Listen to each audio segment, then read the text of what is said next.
Welcome to the Ikigai podcast, man. I'm Coach Lynch. I'm here with my main man. What's up, man? I'm Rod Brown. Glad y'all are here. Listen, like, subscribe, press the bell, check out the pod wherever you listen to your podcast, on Tidal or Spotify or Apple.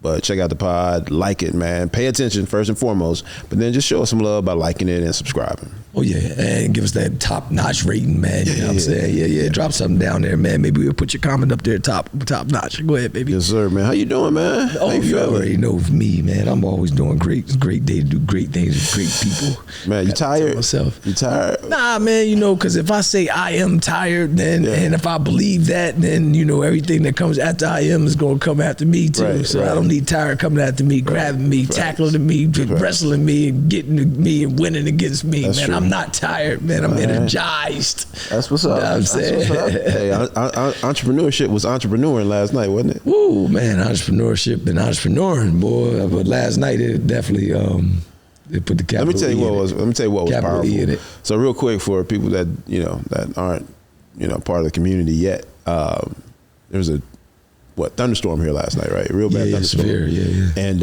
it flooded the gym. And then you were like sending out letting everybody know, or at least in our group, letting people know what was going on. And the thing that was powerful, people were like, I think a couple people said something like, they didn't act like it wasn't significant, but it wasn't like, there wasn't a sense of urgency, kind of, right? And the thing that was powerful for me is you were like, I got 150 people counting on these doors being open tomorrow. Mm-hmm. Something to that symbolist, right? Yeah. And that's kind of the heartbeat, man. That's kind of the essence of entrepreneurship. It's like, I do this to create freedom and to have, to create wealth, yada, yada, yada, but I got people counting on me. And that was like, that's the thing that was like, man, I gotta go help the brother. I gotta figure it out. I gotta figure it out. And I was ended up pulling a wet bag. Yeah, man. I appreciate you coming out, man.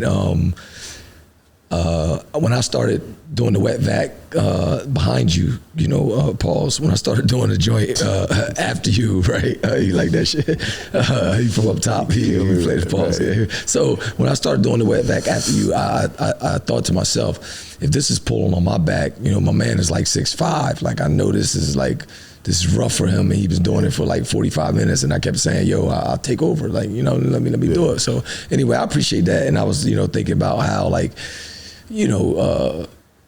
I just literally thought about like how many people you actually be employing and that you pay, and that, that I don't even know when was the last time you did some shit like that. You know what I'm saying? Not saying you don't do it, but those thoughts actually went through my mind. I said, my man is actually here doing this with me. I'm gonna give you 100% transparency right now. Yeah.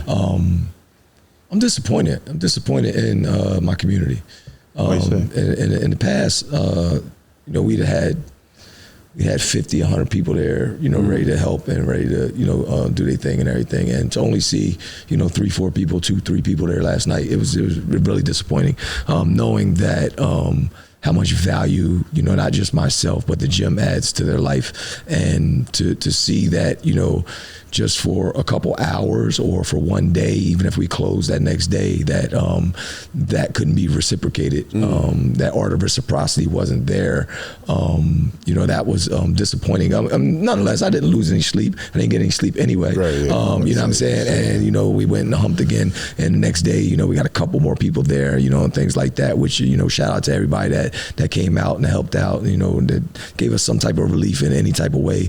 Shout out to everybody. But I really disappointed in a number of people, and it made me reevaluate some things. Which are going to be hard because who I am at the core is to be who I am all the time. And but when people show you who they are, you got to believe them. You got to believe them. And that was one of the times when I don't ask for anything, I don't ask for much. And I think I even said that when I was talking to me, you and Jerome. I was just like, that's why I don't actually text people. I send out these quotes, every day. And today's quote was, commitment is the foundation of all great accomplishments. And the reason why we don't have a lot of people doing great things in the world today is because, not because of a lack of ideas, a lack of desire, it's because people have a lack of commitment. And I think what a lot of people don't understand about commitment is, when you have, let me say this right. One person with commitment accomplishes more than 1,000 people with opinions. And last night, all I was getting was opinions on the threads of what should be done. Right. But I didn't get any commitments that showed that people would actually show up to the door and get some shit done. Right. So people promise things, and the landlord would give you a promise, right? That the landlord is supposed to take care of something. So I get an opinion from somebody about what the landlord promised me, but I needed a commitment to serve 200 people in the morning. Yeah, because the promise didn't do anything. Nothing. Right. The promise, even if it's his, I'm gonna have to wait for him to actually do it, to fulfill the promise, actually get committed to doing it. Right.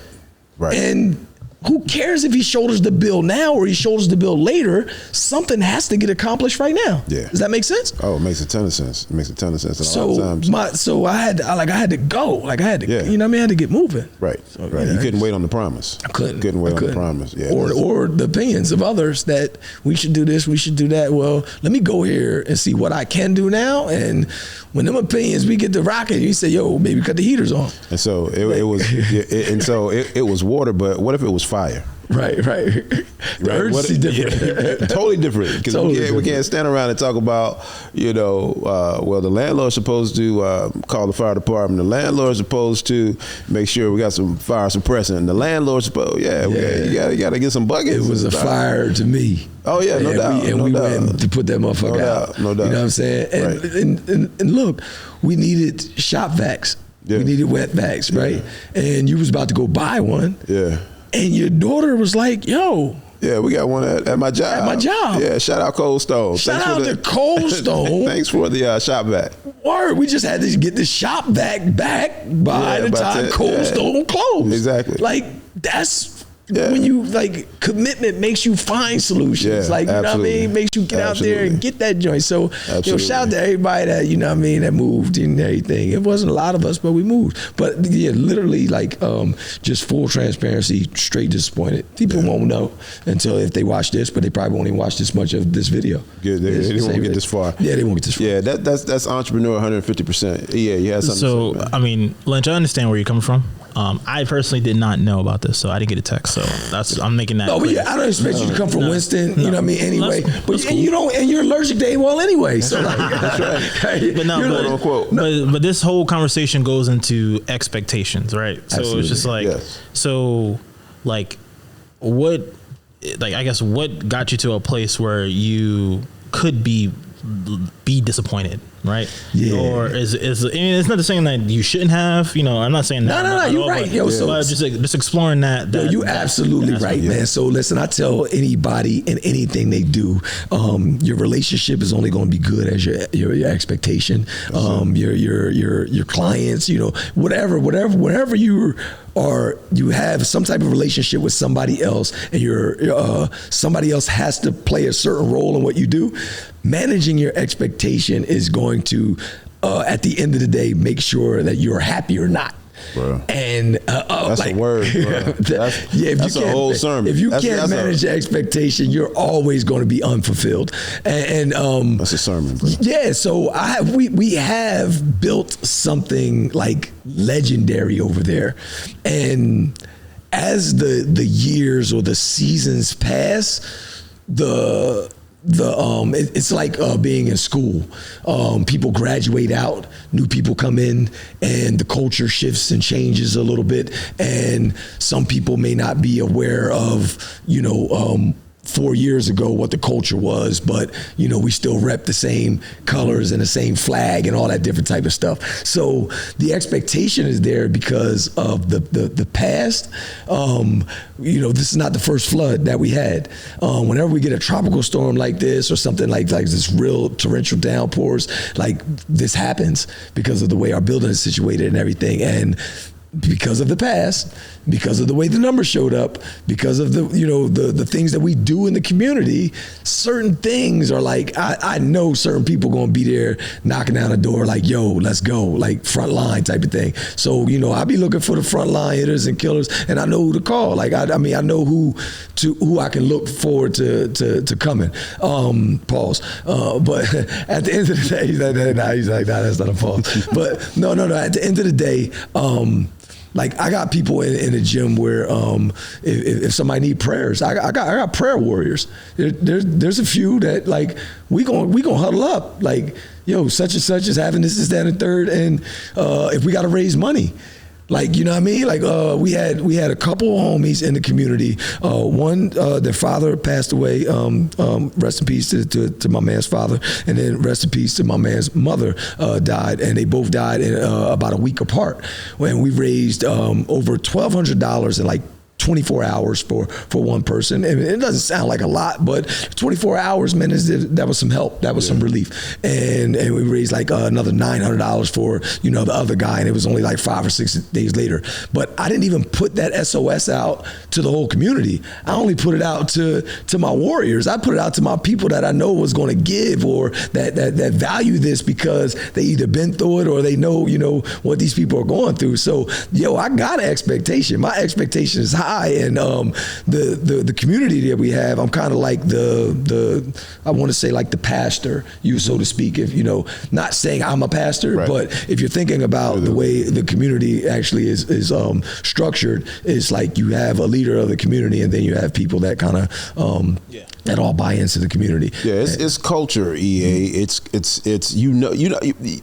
once the culture is defined, once the culture runs the way the culture runs, you have an expectation of the culture, right? And you got people tied to the culture, and you talked about managing the expectations, right? Yeah, and what this saying that I have that I tell myself all the time is when I feel disappointed, I go to, if I don't have any expectations, there can't be any disappointment. But and I get exactly where you're coming from, because the culture of what has been built is involuntary. It's an involuntary culture. Yeah. You don't think about, when something happens to someone that's a part of the culture, everyone tends to just kind of rise to the occasion to help out with, it just happens. For sure. You don't think about it. Like you said, you send out a SOS or a semblance of an SOS, and people just come, right? Yeah. And so when that doesn't happen, you go, what's going on, right? Yeah. Was it and it's not they couldn't do it, or they just chose not to, like what? Yeah, so I understand. So raise your eyebrows. I processed all that, and to give EA a little bit more clarification is that this community is built on principles, and you know what I mean, like they're not just like unspoken principles. Like these are principles that we actually teach and we break down. And I literally didn't see Ubuntu. I did not see Ubuntu. Like I am because we are. And 100%. Now if this gym is not here, who are you? How are you? Right. I went through my phone and I found pictures of people and what they look like, their state of being before they've had their transformation at AWOL. Right. I am because you are. Right. And because you are, therefore I am. Right. And that's the stuff you can see. You know what I'm saying? Yeah, absolutely. You can see the transformation, the physical transformation, but there are transformations that took place mentally. Absolutely. Right? Spiritually, that you can't physically see, but they have happened. I'm saying is, I'm saying I took a physical picture, and I saw the mental, the physical, I saw the emotional torment that was going on in that person's picture from the very beginning, from the onset of that, and how our community and culture has transformed and changed their life just being connected to it. And I didn't see Ubuntu. Wow. I am because we are, and because we are, therefore I am. Right. See, that part alone makes me understand, right? Because it's like, if you can say, hey, like this is what you looked like, a year ago, right? But this place is the reason for that, and everything that it stands for. You know what I'm saying? Like, yeah, you're supposed to like feel like it's a part of your home, right? And you want absolutely, and you want to make sure that your home is good. So the philosophy of Ubuntu is I am a person, or a person is a person because of other people. Yeah. This is how our whole community is run. See, people don't understand this shit is not a gym. Yeah.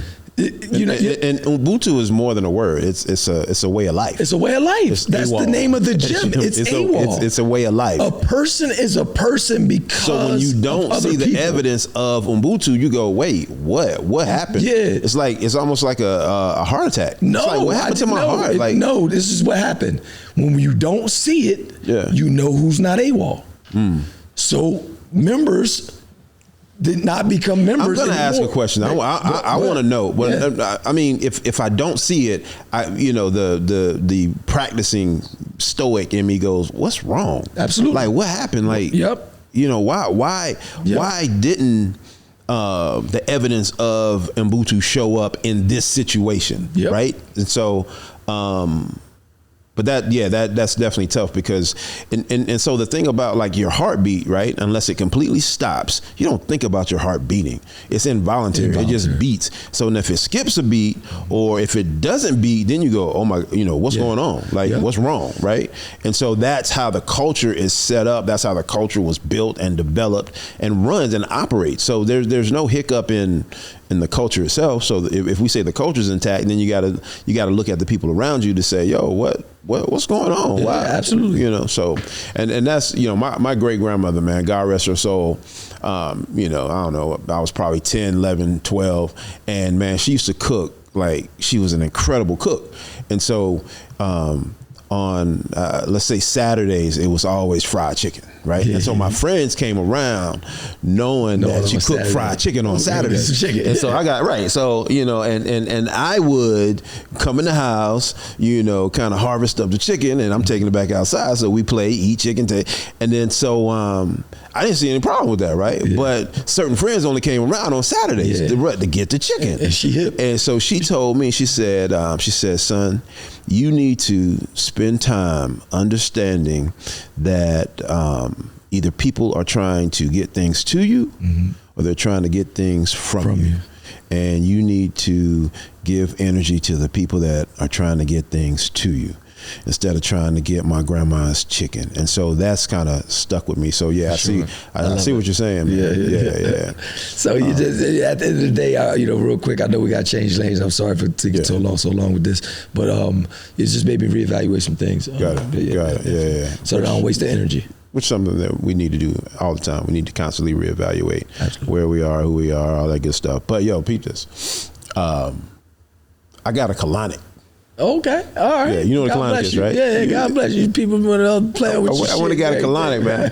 I want to get a colonic. God bless you, nigga. So, and let me tell you. So let me tell you why I got the colonic. Let me tell you why I got the colonic, right? Because we're we got the weight loss challenge. At AWOL.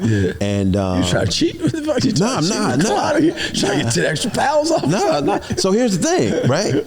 So typically because I mean I've heard people say, right before homecoming, I'm gonna go get a colonic, so I'm 10 pounds lighter, 15 pounds lighter, right? But that wasn't the case for me, right? Because we just lost 35 pounds in 30 days. Exactly, and so she was like, "You're not going to see that kind of result, but it's going to help reset, my gut, my colon." And we just did that too. And we just did that too, right? Yeah. So, but it just made me think about. But she gave me all these other health benefits, right? And that are more preventative, right? Than black men, we gotta wait till we're in the middle of the stroke to go to the hospital.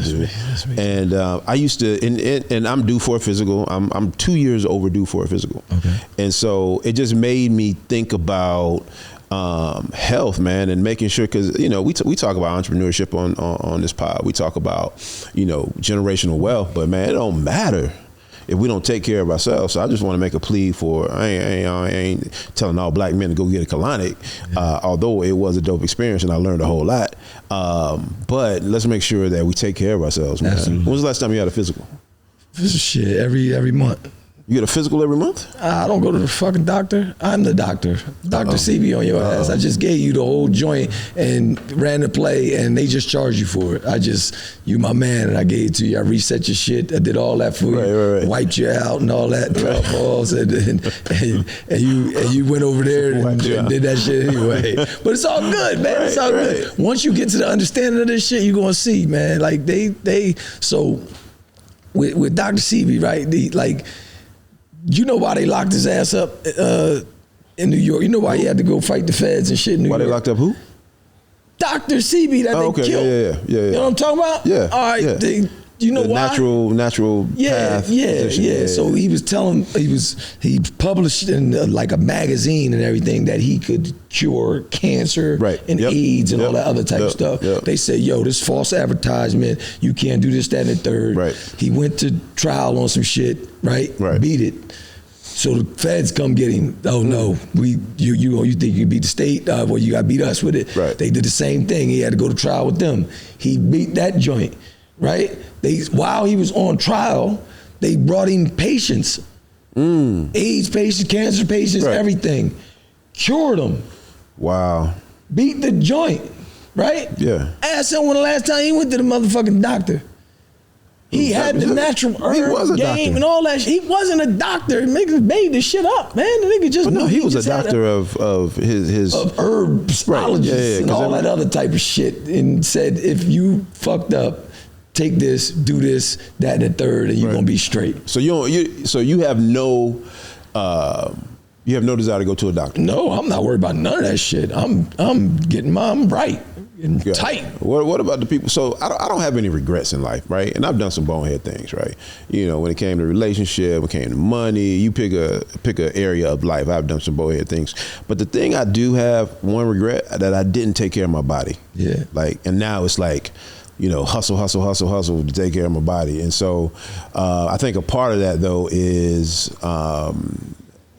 the internal aspect of my body and being able to, and I mean, I know how I feel, right? But I don't have no x-ray. I totally get that. My identity is Coach Lynch, so I actually have to take care of myself majority of the time, so I don't get a chance to take off for a year. When's the last time you've been to a doctor? 2.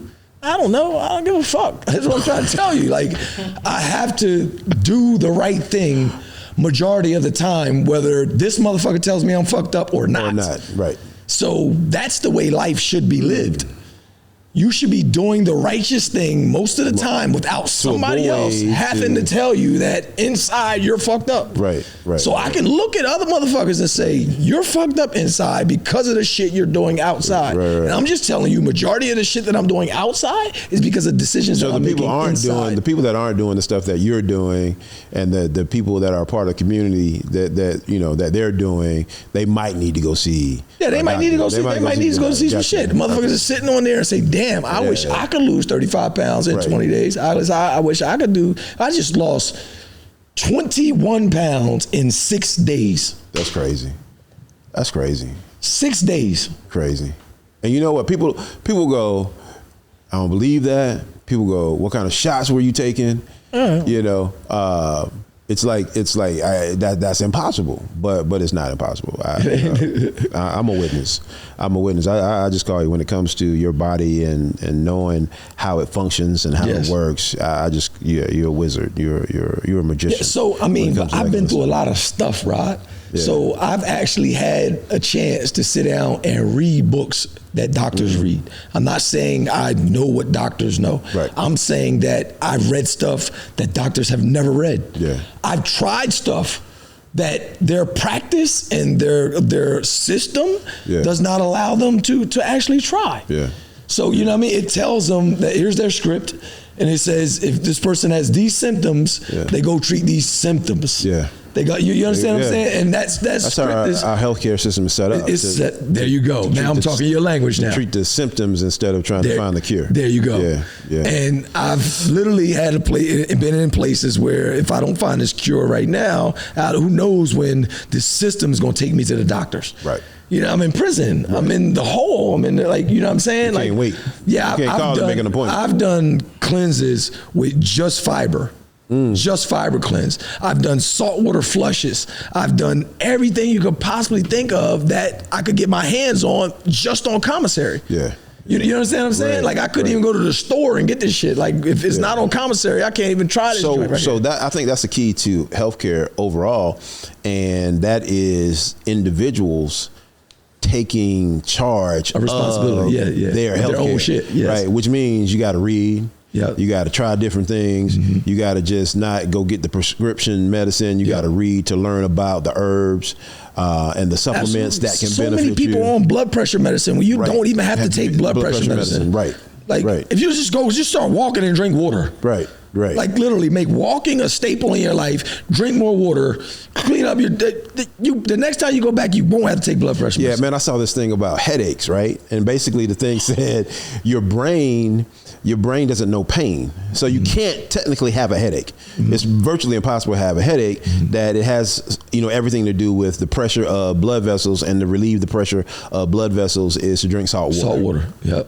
And that does that, right? But you gotta, like you said, you gotta investigate. You got no information. You gotta have try information, and you gotta do it. You gotta get a headache. You gotta try the shit. The shit go away. You can tell your man, yo, next time you get a headache, here, take this. Take this. And we call it a wives' tale, or we call it a grandmom's. You know what I mean? And we think she crazy now because home remedy. Yeah, we call it a home remedy. Yeah. And we think because they was old and that was back in the day that the home remedy ain't shit. Right. So we like, man, they got these Advil over here. Take 5 of them. Let me get this Next thing you know, my piss is brown. You know what I'm saying? Like shit crazy, man. Right. But anyway, he laughing. We gotta take. Nigga think I'm a joke. But black man, take care of yourself, man. Go. Yeah, we gotta take care of ourselves, man. But real quick, I want to drop this book in the joint. Okay. I read a book before called Medicine. So MEDI and then SIN. Yeah, this shit was super dope, man. It was just talked about the Western. Man, this shit's just super dope, man. You got to check it out, Medicine. Then I also had this book. I want to say I put it in the chat before. I had a photocopy of this book. It was all natural remedies for cleanses. So whatever like you got going on in your body or whatever your ailment is, there was a natural remedy for all of them. It was a natural detox and cleanse for all of them. And I still have in that book, Medicine? No, this is a totally different book, but I got it. I forgot what it's called. But I have a whole photocopy of this book that I still have. And I read all this shit in prison, dog. Yeah. And there's certain things out of that book that I tried while I was in there because I'm like, oh, I can get my hands on this, that, and the third. I'm about to do this right here. You know what I'm saying? Wow. Yeah, So that's dope. That's dope. We got to make sure though. Like you said, man, we got to take responsible for our health. And so, you should be asking the doctors questions if you go to the doctor, and not just doing what the doctor says do, right? And that's second, third, fourth opinion, whatever you got to do that, man. So, what else we got, man? Coco Golf. Okay. You see Coco? Shout out Coco. Yeah. You know who Coco Golf is, Yeah, right? yeah. Won the US I think her Open. real name is Corey or something. Yeah, it's Corey. Coco is her nickname. Her dad's name is Corey too. It was a dope just experience, man, to see the young lady, 19 years old. Serena was the last American or the youngest American prior to that, but she did it in 1999, I believe. So Coco's the youngest of the century to win the U.S. Open. Black too. Yeah, sister and black. I mean, if we get involved at some point, we're gonna figure it out and we're gonna take over. But let me tell you the thing that stuck out. One another thing that stuck out to me in that victory, New Balance. Talk to me about that. And Because this is the end game right here. This is the end game, man. New Balance. Do you know what newsjacking is? No, not really. So newsjacking is if you have a product or a service, right?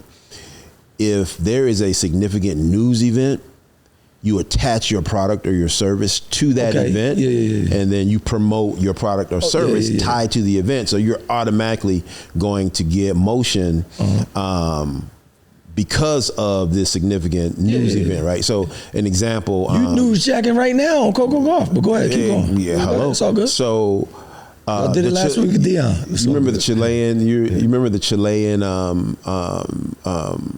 mind these cats were trapped in the mine. Yeah. They were trapped for 13, 15 days, whatever the number was, right? And so when they came up out of the mine, you know, they had been in the dark for all these days, right? Yes. So when they came out of the mine, they, you know, it was gonna be hard for them to see. So Oakley Sunglass Company, they dropped 15 or how many ever pairs of Oakley shades with a prominent logo, you know, the O on the side of the shade. And so when these cats came up out of the mine, right, they had on Oakley sunglasses. Dope. CNN, ESPN, you name the news outlet, everybody has a camera on these cats or taking pictures of these cats, and they got Oakley shades. They got on Oakley shades. So that's newsjacking. That's an example. Yeah, that's dope. So in this case with Coco and the U.S. Open, right, first New Balance states they sponsor her, right?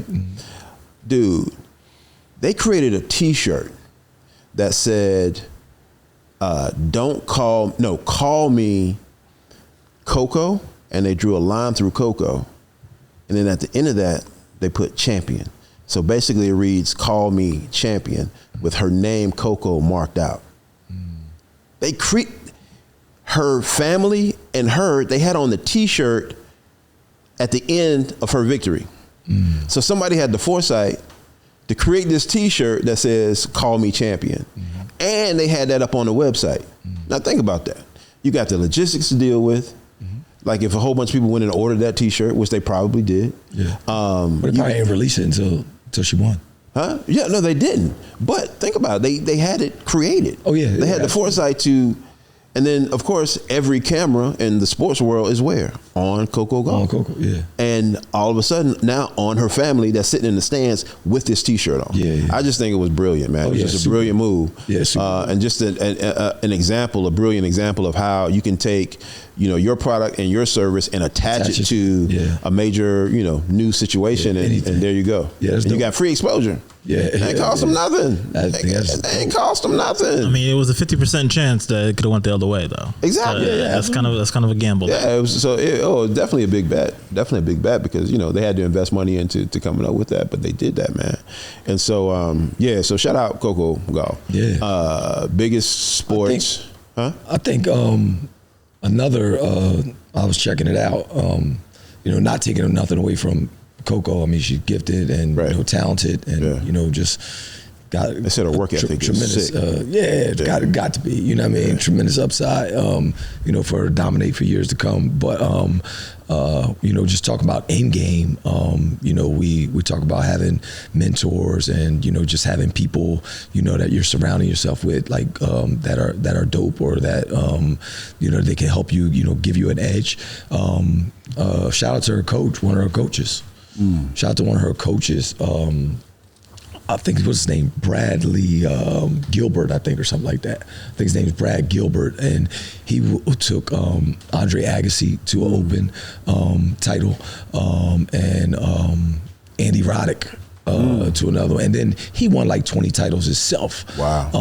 And he's kind of like a wizard when it comes to coaching people to Open champions and titles. Right. So shout out to you know being able to you know surround yourself or have you know that type of mentorship and coaches and stuff like that. Most people don't think like when they get to like her level. Yeah.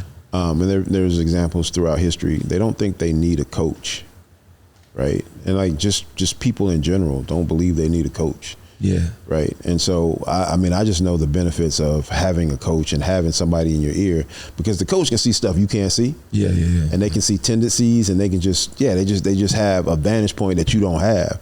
And, you know, having that coach in your life that cares about how you perform, that cares about how you win, or you win in period, that I think is invaluable. But people, for whatever reason, they just, I don't know. They just think they got this, they're a Lone Ranger, they can. Yeah.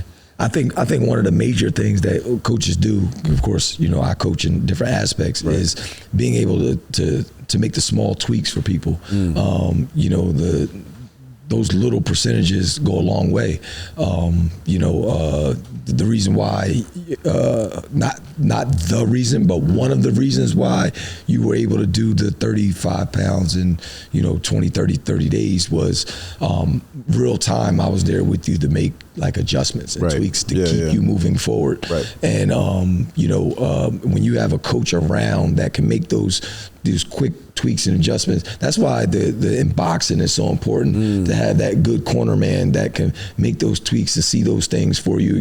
When in real time you might not be seeing them, then they give you that adjustment when you go in the corner, and you come back out and you get a or knock out that round because they make those little adjustments. And shout out to Novak Djokovic. He won. What was that? Is 20 something or something like that. I think he broke a record. Oh, wow. So he won for the men. He won for the men. Right. But one of the things that has made him the #1 tennis player in the world for years was like super small adjustments. When he was like ranked 100 something in the nation, virtually unheard of, he literally went from being unheard of to being one of the top ranked tennis players in the world by winning like 2% more points per match or something like that. Wow. I forgot the exact percentage, but just to make little adjustments on how to win a couple more points. That's profound, man. Would literally take you from major. We're looking for major investments. We're looking for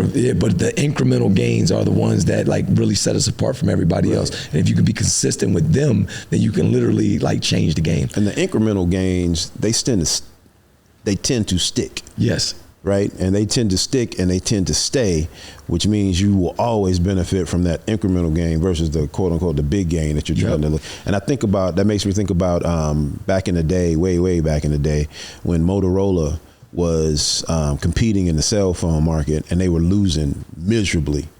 And they made one change that catapulted them to #1 in the cell phone market, and they added color to their phones.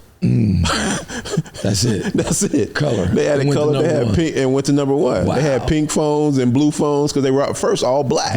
Yeah. And they just added color, one thing. Yeah. So it was just one little change. And now on the screen, and we talking about the case. Yeah. Nothing on the inside of it. No additional technology. No additional features or functions. They changed the color of the freaking phone and went to #1. Dang. Yeah. Yeah, one little change. So what that tells me is that most of the times it's a fundamental aspect of your game or your skill that needs to be kind of tweaked. And with that one fundamental, it could make tremendous strides. Right. Push you to #1. It's pretty dope. That's any entrepreneur out there that is trying to take something from that right there. It could be a fundamental skill that you may have to sharpen up on that could literally change the game for you in this next season. So try to practice those little small steps and take your game to the next level. Absolutely, man. You feel like you operating or functioning in your purpose? Oh man. After the other day, we went to the Davidson. So shout out to the community, EA. The community of AWOL. We stayed after on Labor Day. I don't want to date this podcast too much, but we stayed after on Labor Day, and we packed over 150 book bags for the inmates of Davidson Correctional Center, and so that they could give them to their children, personally give them to their children. And we actually had the privilege to go to the prison and do this giveaway the other day. I'm saying all that to say it makes me feel really fulfilled to see the smiles on the brothers that are justice impacted on their faces as they are behind bars and behind a wall, and they're handing these things to their family. So what do you think the impact was of them like physically handing the book bags, giving their kids the gift versus the people from like AWOL outreach or something like that. Or like they line up in AWOL outreach. What do you think the impact was? It made them feel like it came from them, and just to strengthen that bond with that connection, to be able to facilitate that. I watched a couple of kids run up to their dad. Man, shout out to Davidson Correctional Center, because they have been allowing us to do some unprecedented stuff, man. And I literally was able to see a guy hug his children as he gave them the bags, and it was phenomenal to watch, man. It was phenomenal to watch. Yeah, that's good stuff. Yeah, that is. It's almost like you're talking about little tweaks, because it was easy to, well, I'm not gonna say it's easy, but to get the bags, fill them up, even take them over there, lay them out on the table and you're gonna come pick one up. But that little extra thing to say, hey, Dad, you give your son. We wanted you and AWOL Outreach did something else like that during Christmas time, right? Where they wrap gifts up and yes, sir. And well, actually, the prisoners wrapped the gifts, the whole nine, and the kids came, and then the inmates actually handed their child a gift during Christmas time, which is super powerful. But so the question was, are you operating in your purpose? Yeah. I said all that to say that is purpose driven. Gotcha. So the commitment that I talked about earlier, the commitment for me to, facilitate, that, the type of things for people who are now in a situation that I was once in is something that I'm bonded to, you know what I'm saying? And that commitment unlocks the vision. It unlocks my imagination. It unlocks those steps that you're talking about, those extra things. Yeah. So those spawn out of my vision, right? And if I don't have that commitment to go back and to do that and be that for people, that to be what I didn't have, right? To be what I didn't have, then that part doesn't take place. It's just a donation. It's just we're going to do this for the kids, and then they come to AWOL and get it. So it doesn't go that step further, because it's not coming from me and from my purpose and from my vision. Man. That's Ubuntu. That's Ubuntu. Yeah. So they will literally tell you, yo, I am because of AWOL Outreach. I am because of Coach Lynch. And you understand what I'm saying? 100%. And you guys, man, shout out to you, shout out to Jerome, shout out to Woodrow. There's a lot of people help, but they're catalysts too. Yeah. And you guys are sometimes catalysts, like like Max is a catalyst, because like when I first started my motivation morning meetups, Max was the first person to subscribe to my motivational meetups. Max doesn't have to give me $20 a month for a motivational meetup. Right. Like, he motivates other people, things like that. But I believe that people are catalysts, and they open a door or a floodgate, or, they are leaders where other people will come through behind them, and nobody sees your donation. Right. Like, I don't have your name on a website that says Rod Brown donated this much, he left a message and all this other stuff. Right. I don't have that. But, in the spiritual realm, or the energy, it literally, opened up, and attracted other people. Right. Jerome's on the same frequency, and, Woodrow's on the same frequency. And we got most of that stuff done with, with a few names, with a few cats. So, I'm very appreciative, and it's just maximum gratitude to everybody, man. That's awesome, man. That's dope. I've had, over the past week or so, several conversations with people about purpose, right? Finding their purpose, and it's an important quest, right? And you taught us this thing called Ikigai, or Ikigai. How you say it? We ain't Japanese, so you say how you want to say it. We gonna say it wrong any motherfucker way. I know, right? The Japanese motherfucker gonna come over here and say, man, motherfucker trying to say our shit, he gonna steal our shit. They always trying to steal our shit. You know what I'm talking about? Yeah, you know what I'm talking about. Like, so what's the roadmap using Ikigai to tie yourself to your purpose? Yeah, so I think first and foremost, you got to start with the thing you do the best with the least amount of effort. You got to start there, because that's your gift. Yeah. The reason why I think that's your gift, the thing that you do the best with the least amount of effort, because if you start there, you probably are good at something. Yeah. You know what I'm saying? Yeah. And usually, not all the time. Though? Go ahead. You know what people do? They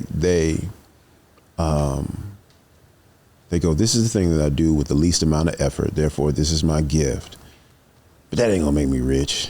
But that ain't gonna, they piss on their gift, right? But I'm gonna let you go ahead. Go ahead. No, I think you're doing great. I think I like where you're going with it. But that thing will make you rich in a whole bunch of different ways. It'll make you rich spiritually.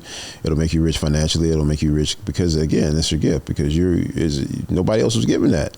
You were given that, right? So go ahead. So finish. I was saying that, the thing you do the best with the least amount of effort is your gift, but you are probably good at it. The disconnect or the thing that doesn't align is sometimes we don't like to do it. So a big part of the equation of Ikigai is that you gotta be good at it, but you also gotta like to do it. You know what I'm saying? So you're good at it, you like doing it, the world needs it, and you can get paid for it. So some people are good at some shit that ain't nobody thinking about anyway. Like, right. You know what I mean? So if the world don't need it, then you probably ain't gonna be able to get super rich from it anyway. Got it. You understand what I'm saying? I mean, from the money standpoint. Right. Because at the end of the day, when you wrap Ikigai up, you never work a day in your life. You understand what I'm saying? Absolutely. Yeah, so some people are doing some things, like some people are doing some things, and it's work, and it's work. And they're really good at it, but it feels like work. Yeah, it feels like work. I have a bunch of friends that are doctors, and they're good, but they don't want to be doctors anymore. Yeah. They went to school for, 10, 12 years. And just kind of, but the other thing too is they make so much money they can't, they would literally be starting over. So they don't want to experience that either. Yeah. They don't want to experience the start over. And here's the thing is when you go through the organic or natural processes of finding Ikigai in your life, the money part is usually closer towards the end.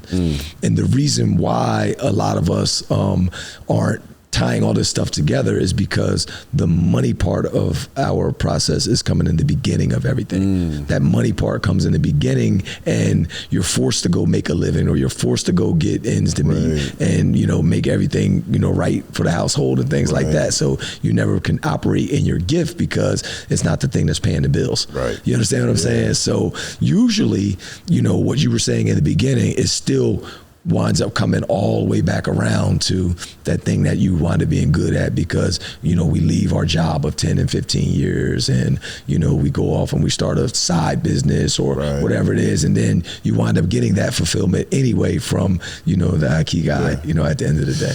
I watched this Netflix special about living to 100.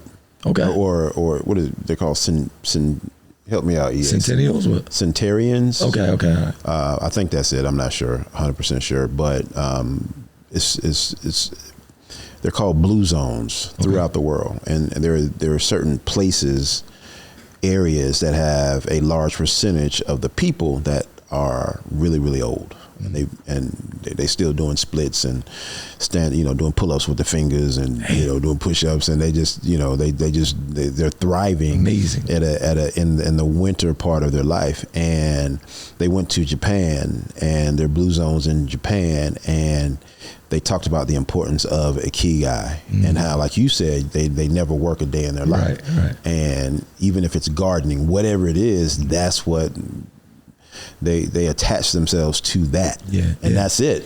And they live fulfilled lives and long lives because they're not stressed with doing the thing that they don't want to do. They don't want to get up in the morning, all the emotional ties that comes with that thing that they don't like doing, regardless of how good they are. That work. So it helps you helps you with the with longevity. Of your life. I think the word that comes to mind is energizing. And I said it earlier, you're like, are you tired? And I'm like, man, I'm energized. You know what I'm saying? Like I'm serving. You know what I mean? So it's still going to energize me. I know at the end of the day, like, this is for, the greater good of, somebody else. And it's dope. So, Africa has Ubuntu. Japan has Ikigai. What do we have in America? Shit, we got us. We all we got. We all we got. We got FUBU. Honestly, our language is made up. Right. Like the English language is not even a real language. It's all made up. So we just take bits and pieces from everywhere. other people's stuff. But I told y'all laughed at me. Every time I say we have no culture, I say this shit all the time. We have no culture. Like soul food ain't shit, man. That's soul food ain't real. I'm just saying that's the shit we claiming, B. That's the shit we put soul food up there with Ikigai. So is it? We put hip hop up there with Ikigai. So is it that you don't see what people consider black culture valuable? Is that what you're saying?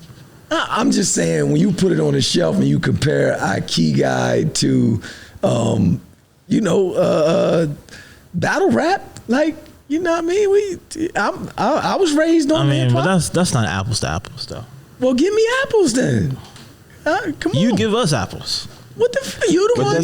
Because you keep giving us pears. So I'm talking about culture. That's the play. That's the play, though. That's been the play, through eternity. That's how religion came about. When you look at every quote unquote denomination, it started by a man selling, his perspective, right? You got the Baptists, it was John the Baptist. You got, the Wesleyans. You got, the Methodists. It was some man going, this is how we should worship, right? And so the play is basically creating, somebody put in a post,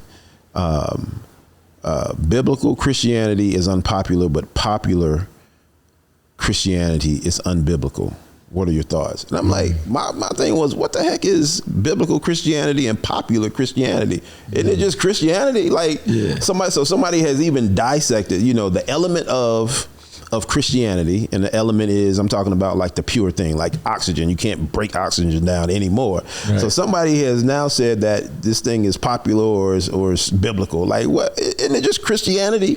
But people are running with these, in that realm, people are running with this thing called popular Christianity or biblical Christianity. Like what? But somebody just says that, and you go with that, but.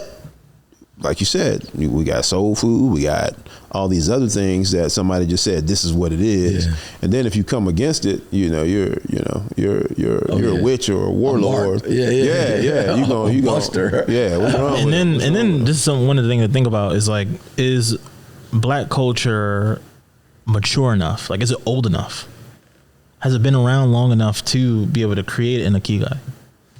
Yeah, I definitely believe so. I don't think so. You don't think so? No, I don't think so. I mean, you think 400 years ain't enough? But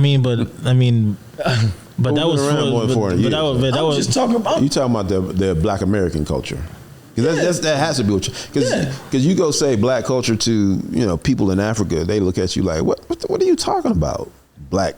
I don't think it's old enough. Them. I'm talking about us over here. Yeah, I'm following. Like, I just don't think we have been able to been like unscathed, like untouched, like without any outside powers like affecting us, like to be able to truly be able to like to develop our own culture and to be able to truly compare it to other things.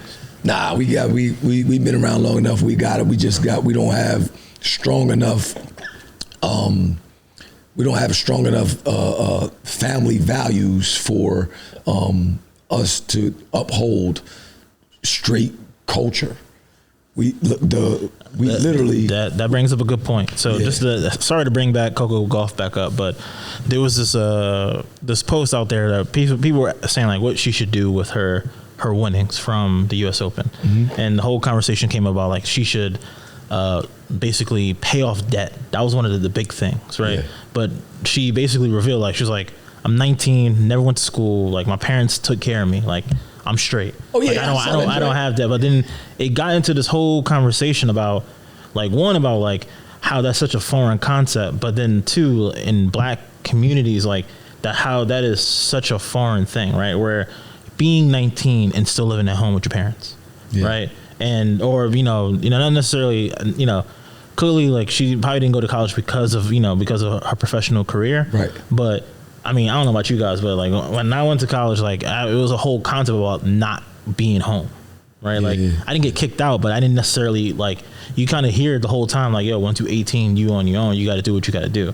So like, is that a part of the problem? Like, or is that something that you guys can see changing moving forward? Because you guys have kids, so I'm curious to what you guys have to say about that.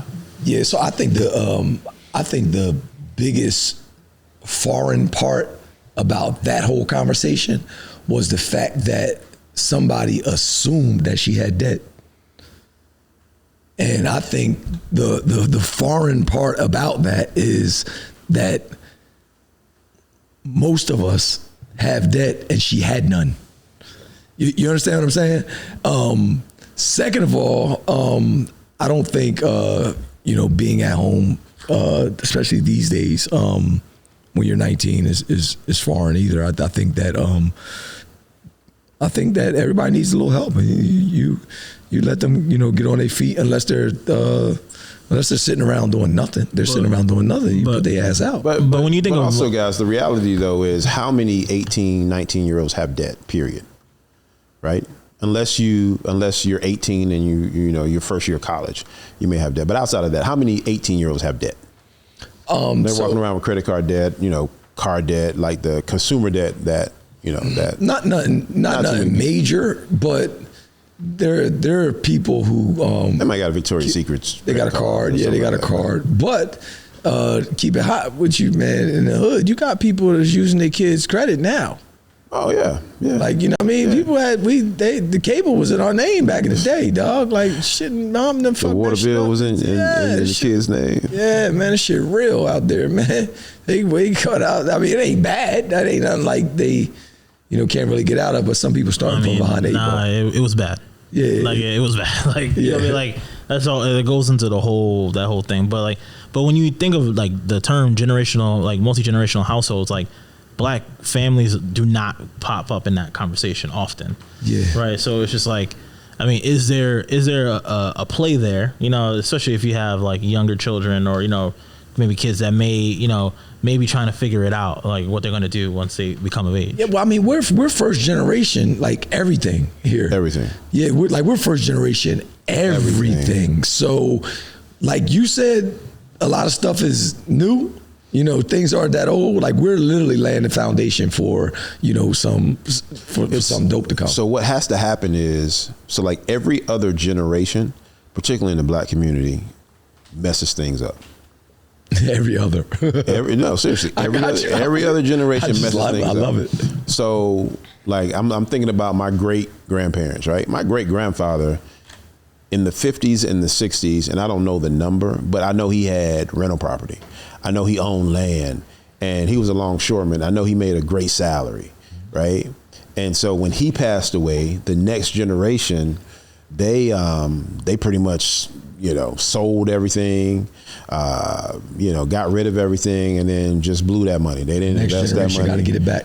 The next generation got to get it back, and the next generation they went and got it back. Pull up this joint. Is strong men make weak. Pull it up real quick. It's a whole joint, and then weak men make such and such. Yeah. Can you pull up for me real quick, big dog?